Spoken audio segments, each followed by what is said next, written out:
warahmatullahi wabarakatuh. Salam sejahtera bagi kita semua. Om Swastiastu, Namo Buddhaya, salam kebajikan. Ada Bang Jali di bawah gardu. Berjumpa kembali dalam program Simadu Edukasi KPP PMA 2 bersama kami penyuluh pajak KPP PMA 2. Senang sekali saya Firman bisa menyapa kawan pajak semua pada hari ini. Semoga Bapak Ibu kawan pajak senantiasa diberikan kesehatan serta kelancaran usaha sehingga dapat berkontribusi kepada bangsa dan negara melalui pajak. Untuk episode Simadu kali ini kita akan membahas mengenai PP 20 tahun 2026, yaitu perubahan atas PP nomor 55 tahun 2022 tentang penyesuaian pengaturan di bidang PPh. Khususnya PP 20 2026 ini untuk membahas PPh wajib pajak yang memiliki peredaran bruto tertentu atau biasa dikenal dengan pajak final 0,5%. Nah, untuk itu kali ini telah hadir bersama kita Kak Yugo ya. Hai. Yang akan menemani saya berbagi dengan kawan pajak semuanya. Bagaimana kabarnya, Mas Yugo? Alhamdulillah baik. Kak Firman, bagaimana kabarnya? Agak sedikit terganggu sih, tapi Wah. demi kawan pajak ini kita harus tampil maksimal ya. Betul ya, kita harus maksimal selalu. Selalu. Alhamdulillah juga pada siang hari ini cerah sekali ya, jadi Sepertinya kita lihat di luar cerah ya. oh iya cerah jadi. Setelah beberapa hari hujan. Betul. Jadi setelah diguyur hujan tentu akan ada pelangi. Betul. Oke, sebelum kita membahas lebih jauh terkait apa ini hal-hal yang dirubah di PP 20, sepertinya kita akan lebih baik untuk membahas latar belakang penerbitan PP 20 tahun 2026 ini. Bagaimana, Mas? Ya, betul. Latar belakangnya ini cukup panjang ya. Kalau dari kawan pajak ingat di tahun 2013 pertama kali kita keluar itu adalah PP 46. Oh, betul. Di mana waktu itu 1% ya tarifnya Iya, ya. 1%. 1% dan ternyata 1% itu masih belum cukup menggembirakan buat UMKM. Ya, betul, berarti. Akhirnya di tahun 2018 dari pemerintah khususnya Kementerian Keuangan Direktorat Jenderal Pajak mengeluarkan aturan terbaru PP 23 Yes. di mana start 6 dibagi menjadi 2 atau setengahnya yaitu 23. Nah, tarifnya Nah, juga tarifnya pun setengah. setengahnya yaitu 0,5%. Nah, ini kebetulan yang unik sih sebenarnya. Nah, kemudian setelah PP 23 keluar, kemudian di tahun 2022 kita ada juga mengeluarkan PP 55. Iya. Itu juga kita merubah total seluruh peraturan perpajakan khususnya PPh ya. Khususnya Untuk PPh, betul. PP 55 ini Efek kemudian Ciptaker ya. dalam rangka mengakomodir latar belakang pertama paket kebijakan ekonomi untuk kesejahteraan berupa insentif perpajakan 0,5%, kemudian kesempatan perpanjangan waktu bagi WPOP yang masih berhak namun sudah melewati jangka waktu diberikan perpanjangan, lalu ada juga penyelarasan peraturan terkait penghasilan dari pekerjaan bebas yang dikecualikan dari PPh 0,5%. PPh final 0,5% ini menimbulkan strategi tax planning untuk menahan omset dan memecah usaha untuk WP badan Betul. yang harusnya tidak berhak. Nah, ini juga nih salah satu latar belakang yang harus kita garis bawahi nih Pak Firman nih. Betul. Ya Kak Firman ya. Kemudian ada lagi kebijakan yang lebih tepat sasaran. Maksudnya apa?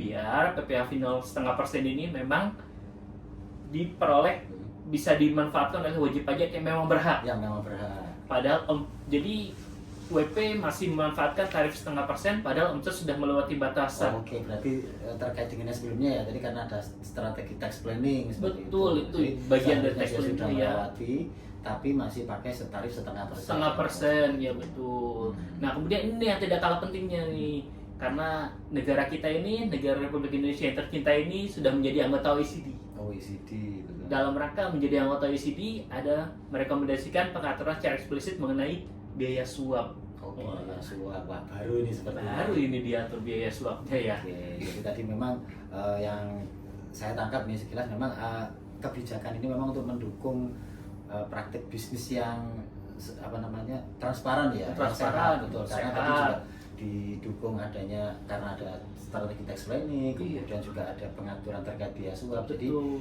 salah satunya memang PP ini terbit untuk keadilan mungkin seperti itu ya. Betul, betul sekali. Ya, Sehingga tepat sasaran ya. iya, jadi PP 20 ini merubah beberapa pasal saja terkait pengaturan PPh final 0,5%. Dan ada penambahan di bab 4 ya kalau kawan pajak perhatikan, yaitu pengaturan terkait biaya suap. Untuk apa ini? Agar bisnis yang transparan dan sehat. Oh seperti itu. Nah mungkin sebelum kita bahas terkait apa saja ya terkait PPh final ini, mungkin saya ingin lebih tahu lagi nih terkait pengaturan yang biaya suap di PP 20 ini. Iya, karena ini cukup menarik ya. Iya, Biaya baru suap ya. ini kayaknya. Baru ini kita Ah. dengar terkait dengan biaya suap diatur di PP 20 ini. Sebelumnya tadi saya sudah sempat menjelaskan ya di latar belakang bahwa salah satu konsekuensi Indonesia menjadi anggota OECD, maka perlu adanya pengaturan mengenai biaya suap. Betul. Nah, di PP ini ditambahkan di pasal 20A. Kawan pajak bisa lihat nanti di PP 20-nya ya. Kemudian pengeluaran suap berupa gratifikasi dan atau pemberian lain dengan nama dalam bentuk apapun diatur di Undang-Undang Tipikor atau tindak pidana suap, termasuk yang diberikan kepada pejabat publik asing. Ini bukan merupakan biaya 3M loh, Oh, jadi betul. tidak dapat dikurangkan lagi. Oh gitu. Berarti Iya. kalau dulu mungkin istilahnya ada biaya Promosi, entertainment ya. ya, Ah, entertain, promosi. Iya, Nah, seperti itu. biasanya sih akan dimasukkan di sana. Oh iya, Gitu. biasanya. Sekarang sudah tidak bisa ya, harus dikeluarkan karena tidak bisa jadi pengurang. Oke, baik. Jadi ini yang hal baru ya karena konsekuensi Indonesia menjadi anggota OECD. Nah, kalau menyinggung tadi ada sempat dibahas terkait undang-undang tipikor atau undang-undang tindak pidana suap. Nah, ini berarti pemberiannya kepada pejabat ya, sebenarnya pejabat, kemudian pegawai negeri, tadi juga disinggung penyelenggara negara, terus kemudian pejabat publik asing seperti itu ya Mas ya. Betul. Pengaturan ini diperlukan untuk mendukung praktek bisnis yang sehat sesuai dengan standar internasional. Standar. Kenapa? Tadi ya Indonesia sudah masuk jadi OECD. Iya. Jadi standarnya sudah bukan nasional lagi tapi Internasional. Dan menegaskan bahwa sistem perpajakan tidak mengakui biaya yang berkaitan dengan praktik korupsi dan suap. Oh, seperti itu. Jadi benar-benar sehat ya. benar-benar sehat ya, Dan tapi transparan. tidak boleh juga memberikan pemberian kepada tadi ya pejabat seperti itu. Betul, kepada Termasuk pejabat. pejabat publik asing karena standarnya internasional tadi. Iya, standarnya sudah internasional. Siap, ya saya setuju itu Pak. Karena senada dengan semangat undang-undang tindak pidana korupsi ini karena memang itu ya nggak boleh Mas ya. Betul. Kita lanjutkan lagi nih pembahasan terkait yang sudah ditunggu-tunggu oleh kawan pajak nih, dan sebenarnya juga sudah ramai ya di media sosial itu bagaimana sih atas terbitnya PP 20 ini, kemudian ketentuan yang terbaru sebenarnya bagaimana ya, karena banyak narasi-narasi yang istilahnya tarif badan ini sudah tidak boleh pakai PPh yang 0,5%, kemudian pajaknya jadi naik, nah terus pajak tidak lagi murah, tidak lagi berpihak kepada rakyat kecil dan macam-macam itu narasinya gitu. Iya, iya, iya. Ya sebenarnya sih sudah sedikit terjawab ya di latar belakang dijelaskan di awal ini. Di PP 20 ini kan yang diatur ulang dan disesuaikan, pertama penegasan jenis jasa pekerjaan bebas yang tidak boleh menggunakan PPh final. Oke. Kemudian subjek pajak yang boleh menggunakan PPh final. Tadi ya seperti Kak Firman sampaikan tuh tadi mengenai PT, CV. Jadi dipertegas lagi ya seperti Betul. itu ya. Oke. Jadi penegasannya itu benar-benar disesuaikan dan tepat sasaran. Tepat sasaran. Kemudian ada penghitungan penghasilan bruto yang ketiga. Kemudian yang keempat, pengaturan bagi PT perseorangan. Nah, ini baru ya ini. Kayaknya sejak yang PP 55 itu kayaknya. Betul, di PP 55 Nah, sudah ada tambahan mulai ya. untuk PT perseorangan. Baik. Nah, kita mulai dulu nih dari tadi sempat disebutkan ada 4 ya. Nah, kita pertama akan membahas ini terkait jasa pekerjaan bebas nih yang tidak boleh menggunakan PPh final. Ada perubahan seperti apa ini? Ada beberapa jenis jasa yang tidak boleh menggunakan PPh final, menyesuaikan dengan PMK 108 tahun 2023 ini yang tentang pemotongan PPh pasal 21. Dulu saat penerbitan juga sempat rame ini. Oh iya. 168 ini. TER itu ya. Betul, terkait dengan TER di mana pemotongannya lebih kecil tapi begitu ada bonus dapat jadi lebih Oh besar. iya, Ini pegawai tetap ya. iya. Nah, ini salah satu jenis jasanya nih, kita ada beberapa. Pertama, penambahan di tenaga ahli yang terdiri atas pengacara, akuntan, dan tenaga ahli jenis lainnya. Nah, ini yang tidak boleh menggunakan PPh final. Kemudian yang kedua, penambahan pembuat atau pencipta konten, Wah, influencer. baru nih, ya. Wah, ini yang booming sekali Booming nih. sekali nih. Influencer, selebgram dan jenis sebagainya. Ah. Ini dimasukkan di poin pemusik, pelukis dan seniman Oke, lainnya. oh iya, Ini ada. juga tidak boleh ya menggunakan PPA final ya. Karena dia tidak terikat nih sebenarnya. Saya Betul. setuju. Kemudian yang ketiga, penasihat, pengajar dan profesi sejenis lainnya. Hmm. Kemudian yang keempat, perantara atau orang yang menemukan pelanggan. Dan yang kelima, selain itu seperti agen asuransi, pemasaran berjenjang, penjajah barang dagangan, itu masih tetap. Oh, masih tetap. Jadi sepertinya tadi yang dirubah karena seingat saya ada frase tenaga ahli sejenis, nah seperti Betul, itu ya. tenaga Jadi ahli kan, sejenis. seperti tadi influencer kan dia masuk ke poin yang pemusik, pelukis Pemusik, itu ya, ya. karena dia sepertinya lebih ke pekerja seni seperti Mas ya. Pekerja seni Influencer bebas gitu, gitu. karena mengandalkan keahlian.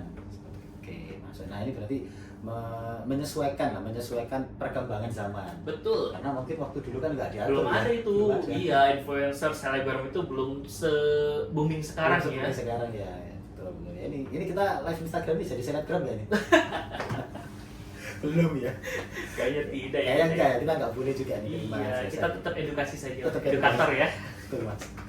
Oke, nah jadi karena ada penambahan seperti kata-kata profesi sejenis lainnya. Jadi memang ini untuk jenis pekerjaan kan dia berkembang terus sesuai dengan perkembangan zaman. Jadi diharapkan PP ini bisa lebih lama lagi ya, long lasting seperti itu. Nah, oke, tadi sudah dijelaskan mengenai penambahan jenis jasa terkait Pekerjaan bebas ya. Nah, ini sekarang kita masuk yang pembahasan kedua, yaitu terkait subjek PPH finalnya seperti itu. Nah, kalau Kak Firman dan kawan-kawan pajak ingat ya, dulu di PP 55 itu kita ada OP, koperasi, CV, firma, PT, dan BUMDes, BUMN desa ya. Iya. Maka di PP 20 ini hanya ada WPOP dan PT perseorangan serta koperasi. Oh, nah ini tadi PT, CV, firma tadi nggak ada. Nggak ada, dan mereka sudah pakai tarif umum ya. Betul. Kemudian batasan pada dana bruto tetap 4,8 miliar dalam 1 tahun. Kemudian ada tambahan lagi nih sebagai berikut. Jadi untuk WPOP yang memiliki PT perseorangan yang total omsetnya lebih dari 4,8 M, kemudian PT perseorangan yang menyerahkan jasa sejenis dengan jasa sehubungan dengan pekerjaan bebas, dan koperasi tetap. Jangka waktu penggunaan PPA finalnya 4 tahun sejak terdaftar. Oh, ini yang tambahannya ya berarti. Betul. Selain tadi ada BPOP, kemudian PT perseorangan, koperasi. Nah, ini dari BPOP tadi dimasukkan ke elemen PT perseorangan sepertinya. Cuman omsetnya memang selama dia tidak lebih dari 4,8 masih berhak menggunakan 0,5%. 0,5%. Baik, untuk koperasi memang masih tetap ya 4 tahun. Tetap Ya? koperasi 4 tahun tidak Oke. berubah.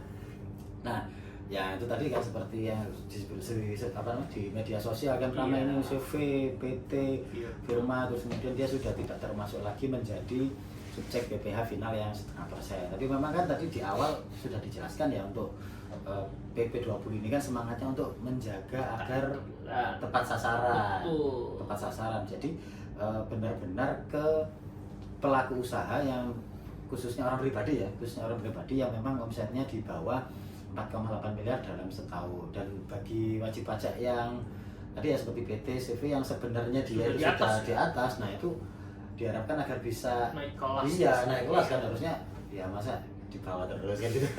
Ya harusnya bikin pembukuan gitu Mas ya. Betul, sudah harus pembukuan. Nah, jadi diharapkan seperti ini. Memang sebenarnya maksudnya itu bukan bukan tidak boleh lagi ya, dibatasi, tapi agar skala usaha itu lebih naik lah, lebih tinggi. Ya sebenarnya dengan ini kita mendoakan juga loh, biar teman-teman kawan-kawan pajak ini bisa naik kelas ya. Jadi tidak stuck aja di bawah 4,8, bisa naik di atas 4,8 M setahun. Kalau penghasilannya besar, pajaknya juga besar. Insya Allah. Insya Allah. Oke, selanjutnya Mas, ini terkait cara menghitung penghasilan bruto yang menjadi dasar pengenaan 0,5%-nya nih. Bagaimana Mas? Di PP 20 ini yang menjadi dasar pengenaan pajak adalah seluruh penghasilan, baik itu dari usaha pekerjaan bebas, final maupun tidak final, dan penggabungan penghasilan dari istri dan suami.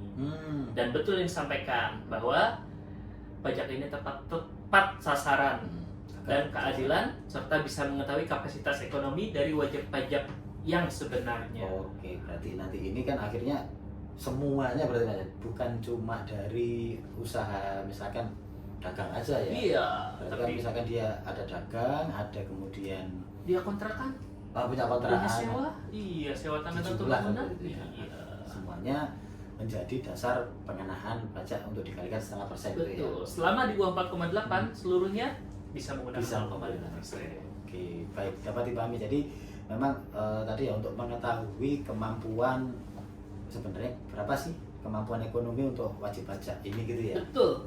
Oke. Nah, kemudian untuk penggunaan jangka waktu PPh final ini kan dulu pernah diatur tuh OP berapa? OP, CV, PT, iya, yang 3 Ini tahun, apakah 4 tahun. tetap atau berubah? Betul. Nah, ini nih kawan pajak yang harus kawan pajak perhatikan dan mungkin dibaca detail ya di PP-nya ya, bahwa ini cukup menggembirakan ya. Oh gitu. Karena jangka waktu 7 tahun untuk OP itu dihapus. Dihapus. Iya. Jadi bagi WPOP dan PT Perorangan bisa menggunakan PPh 0,5 atau PPh 0,5% sampai tidak memenuhi kriteria. Sampai tidak memenuhi kriteria. Jadi misalkan baru memenuhi kriteria 10 tahun, berarti ya 10 Dia tahun. 10 tahun itu. Bagi sampai dia tidak memenuhi kriteria, contohnya apa? Penghasilan di atas 4,8 M. Nah, dia bisa mencapai itu 10 tahun kemudian. Ya setelah 10 tahun itu dia baru menggunakan tarif umum. Iya. Karena semangatnya adalah fokus pada usaha kecil yang memang kapasitasnya di bawah 4,8 M. Sementara WP yang kapasitasnya sudah di atas 4,8 M agar mengikuti ketentuan tarif umum. Oke, naik kelas tadi Mas ya. Betul, makanya kita ini mendoakan loh, biar WP kita semua naik kelas. Naik kelas. Kesejahteraannya meningkat. Iya. Oke, memang tujuannya kan memang untuk keadilan tadi ya, keadilan dan ketepatan sasaran bagi wajib pajak yang istilahnya memang sebenarnya berhak ya. Jadi karena tadi jangka waktunya pun dihapus ya. Jadi Iya, betul. sampai dia melebihi, sampai dia tidak memenuhi kriteria. Jadi kapanpun itu entah itu 10 tahun, 20 tahun kemudian. Jadi selama dia di bawah 4,8 M tetap bisa pakai 0,5%.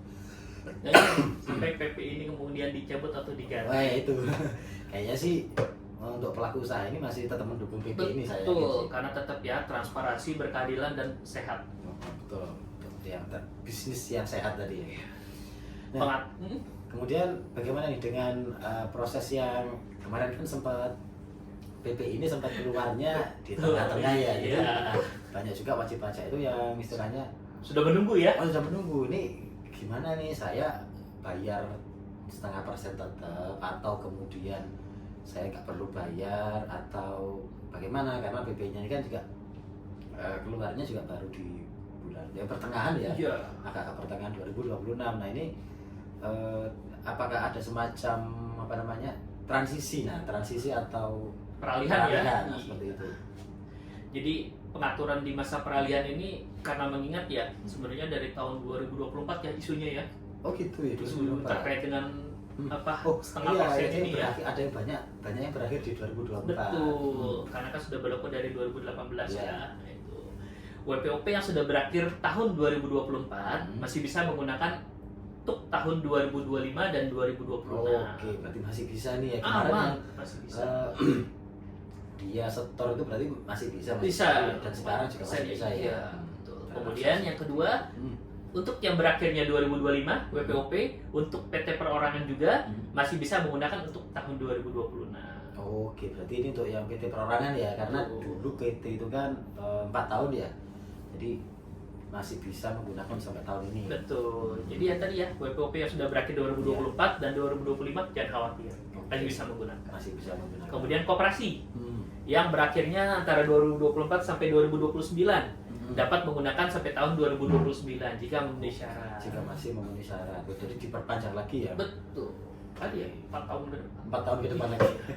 Kemudian suket PPh final bagi WPOP dan PT Perorangan tetap berlaku sampai WP tersebut tidak memenuhi kriteria. Nah, kriterianya apa? Ya tadi sudah di atas 4,8. Oke, berarti Kemudian ini lebih longgar lagi ya. betul. Berarti tadi kan terkait jangka waktu, kemudian ini juga ternyata di peralihan ini Suket pun juga berlaku seperti itu ya. Suketnya tetap berlaku. Oke. Kemudian suket PPh final bagi koperasi. Kita koperasi lagi nih. Karena tadi koperasi sudah dapat sampai 2029, suketnya pun tetap berlaku. Tetap berlaku. Iya, sampai WP tersebut tidak memenuhi kriteria di PP 55 tahun 2022. Oke, masih mengacu ketentuannya sebelumnya ya. Betul, karena kan koperasi sudah ada ya. Betul, koperasi sudah ada. Kemudian untuk CV, PT, selain PTOP, firma, BUMDes yang belum berakhir jangka waktunya dapat menggunakan PPh final sampai jangka waktunya habis sepanjang memenuhi kriteria PP 55. Oh, PP 55 ini omset juga nih sepertinya. Kan CPPT itu kan diaturnya di PP 55 ya. Oh iya, nah, berarti ini 20 sudah sebenarnya juga enggak apa namanya banyak yang nggak benar. Jadi yang perlu diluruskan adalah sebenarnya mereka masih bisa. Ya yang memang belum berakhir belum ya. berakhir. Tapi kalau sudah berakhir ya nggak bisa. Ya naik kelas istilahnya kalau sudah berakhir. Kemudian WPOP dan PTOP yang ternyata dengan terbitnya PP 20 ini menjadi dikecualikan masih bisa pakai PPh final sampai akhir tahun 2026. Menjadi dikecualikan berarti mungkin tadi yang seperti syarat apa ya masih kira-kira menjadi dikecualikan mungkin jasa tadi ya pekerjaan bebas iya, bisa itu masuk. Ya awalnya di PP 55 dia masuk.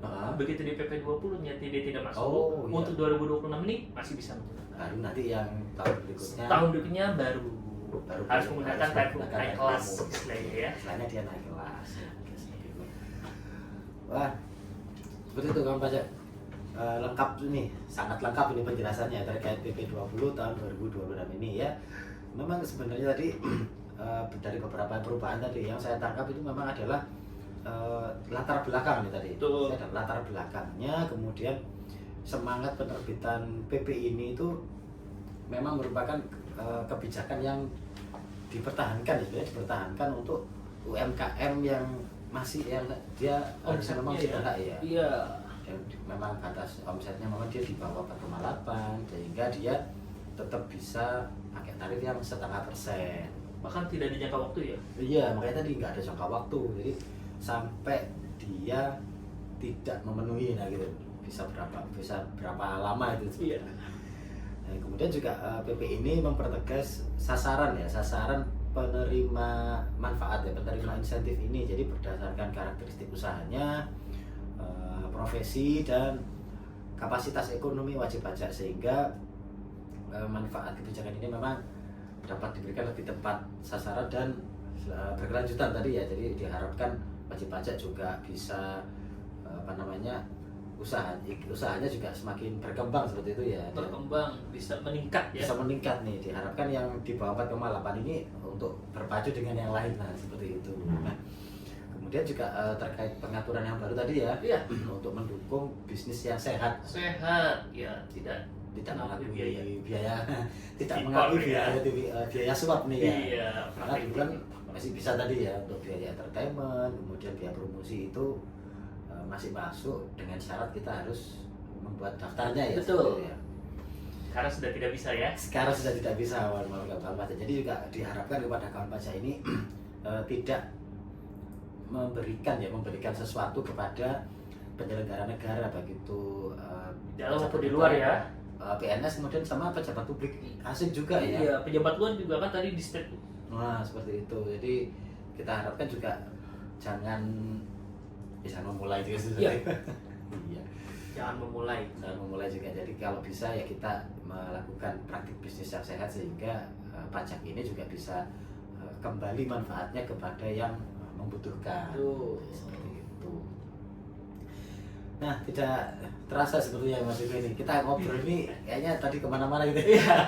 Tapi mungkin sepertinya pembahasan terkait PP 20 ini ya kita cukupkan sampai di sini dulu kawan pajak. Terima kasih kepada Bapak Ibu kawan pajak yang telah setia menyimak Simadu ya dari awal sampai akhir. Nah, tapi nanti ini kayaknya apakah kita mungkin bahas tadi karena membahas ada biaya 3M nih. Ya. Kayaknya untuk SPT tahunan ini bagaimana nih Mas Yugo? Mungkin kan kita akan kulik lebih lanjut ya sepertinya ya. Iya, mungkin ada apa nih ya kira-kira di SPT tahunan ini yang lampiran nih khususnya. Tadi kan kita bahas ada biaya suap, kemudian ada daftar nominatif seperti itu. Apakah mungkin ada pengaturan baru ini, mungkin ini sebelum kita tutup dulu ini. Jadi apakah untuk lampiran-lampirannya apakah masih ada masih ada aturannya tetap atau ada perubahan seperti itu untuk lampiran SPT tahunan ini? Kalau lampiran SPT tahunan kita ketahui ya, Bapak Ibu, kawan pajak ya, terkait dengan aturan SPT tahunan kita bisa lihat di Per 11 ya, kalau tidak salah tahun 2025, dan terbaru kita ada Per 3 ya 2026 ya kalau tidak salah ya, itu yang terkait dengan penyampaian SPT. Nah itu sebenarnya sih kalau kita mau lebih detail lagi ya, infonya ada ya besok ya kalau tidak salah. Oh iya, mungkin nanti ada sosialisasi mungkin ya. Iya. Tapi mungkin tapi secara umum aja ya. Secara umum dulu. Secara umum Jadi, tetap sih, tetap ada lampirannya, tetap ada. Lampirannya tetap. Tetap sama. Masih Kurang sama. lebih. Tapi ya tadi terkait dengan tipikor dan suap itu sudah harus dikeluarkan. Tidak boleh masuk dalam biaya promosi. Nah, ini berarti mulai berlakunya PP 20 ini, kemudian ini kan mungkin ada nih Bapak Ibu kawan pajak yang mungkin belum lapor SPT tahunan nih. Jadi iya. Terkait dengan beda tahun pajak iya, mungkin ya. tahun buku, apakah sudah bisa nih kita keluarkan mungkin di periode tahun 2025 kemarin ada yang mengeluarkan itu biaya entertainment lah ya, gitu. Biaya entertainment ya, apakah langsung kita eliminasi saja kira-kira mungkin ya? Harusnya sih. Harusnya ya. Iya, karena begini, berkaca dari pertama Indonesia itu sudah menjadi anggota OECD. Nah itu yang pertama. Jadi harus menerapkan bisnis yang sehat, gitu. Karena terkait dengan tipikor dan suap ini sudah bukan ranahnya lokal atau nasional, tapi sudah menjadi isu internasional. Kemudian yang kedua tadi terkait dengan PP 20 ini, dan tahun 2026 bahwa biaya suap ini sudah tidak masuk. Karena PP 20 ini kan juga berlakunya pada tanggal diundangkan. Berarti kan kemarin sekitar bulan April ya, kalau nggak salah. Jadi begitu PP 20 ini diundangkan dengan biaya 3M tadi sudah dieliminasi, maka bagi Bapak Ibu kan pajak yang masih belum lapor nih ya, lapor SPT tahunan agar mungkin koreksi lagi nih. Betul. Jadi sebelum menyampaikan laporan tahunannya, silakan dicek kembali ya, apakah ada biaya ini tadi promosi ya, promosi dan entertain yang mungkin mengandung ya, tanda kutip ya, itu silakan dikeluarkan. Terutama yang diberikan kepada pejabat publik nih dan pejabat luar negeri. Oh iya, betul. Dan pejabat negara asing. Pejabat negara asing. Jadi memang kita benar-benar menerapkan bisnis praktik bisnis yang sehat, transparan. Mungkin sedikit lagi nih Mas Yuko terkait SPT tahunan ya, menyambung dari biaya promosi tadi. Kemarin juga ada nih beberapa yang masih belum di awal tahun kan ada peraturan baru terkait itu formulir yang laporan negara per negara. Oh, CBCR ya. Itu harus pakai format baru itu kah atau bagaimana? Betul, karena sudah ada aturan terbaru ya. Aturan sih ya, tapi hanya pada saat itu. Hanya memberikan format baru. Oh, format baru untuk pelaporan CBCR. Nah itu. Sebenarnya kawan pajak ya, sebenarnya kita tidak hanya membahas mengenai PP 20 nih. Iya. Sebenarnya kita niat juga untuk bahas masalah formulir CBCR ini. Oh iya, nah ini gimana? Nah, ini sempat ada tambahan nih seperti itu. Kayaknya saya sih lebih seneng kita itu mengulik lebih dalam lagi nanti. Oh gitu. Di pembahasan selanjutnya. Mungkin sedikit di-spill ya sedikit kayaknya gimana nih, apakah kita sudah pakai format baru. Oh, format baru. Intinya itu aja sih, bahwa kita sudah akan menggunakan format baru untuk laporan SPT-nya. Dan karena peraturan itu kan berlaku pada saat diundangkan ya. Betul. Nah, kawan pajak, makanya kawan pajak jangan lupa ya untuk selalu kalau bisa follow lah medsos kita ya. Oh iya, nih update nih. Jadi karena apa? Aktif lah ya. Ya, kawan pajak seperti kita ketahui, kawan pajak juga tahu bahwa aturan perpajakan itu dinamis loh.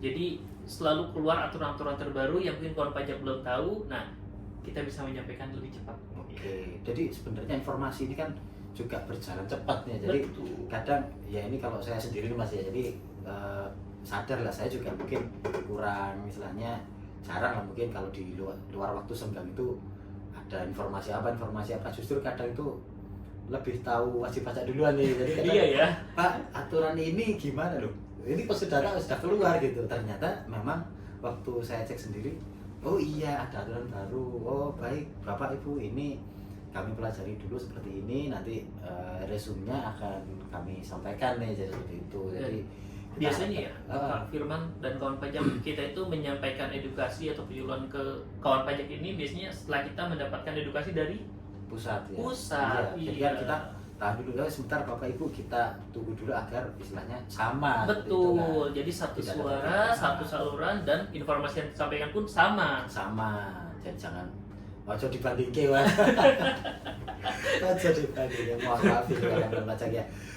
Oke, terima kasih. Mungkin ini kita sudah sudah banyak nih membahasnya. Jadi tadi juga udah di-spill sama Mas Yugo ini terkait SPT tahunan, apa-apa yang harus dipersiapkan ya Betul. wajib pajak untuk malah yang masih belum lapor SPT tahunan. Iya, Jadi ini kita juga ini ya, kita menyampaikan juga ya ke kawan pajak ya yang belum lapor ya. Iya, jadi SPT segera nih. Jadi mungkin kan ini tanggal 22 yang kemarin perpanjangan, Iya. jangan sampai Jangan lupa yang servernya sudah error dulu. mengajukan Y ya, yang sudah mengajukan SPT Iya. Y perpanjangan, ingat batas waktunya untuk melaporkan SPT tahunan, baik Badan ya. badannya ya, Nah, terutama badannya. ya. Iya.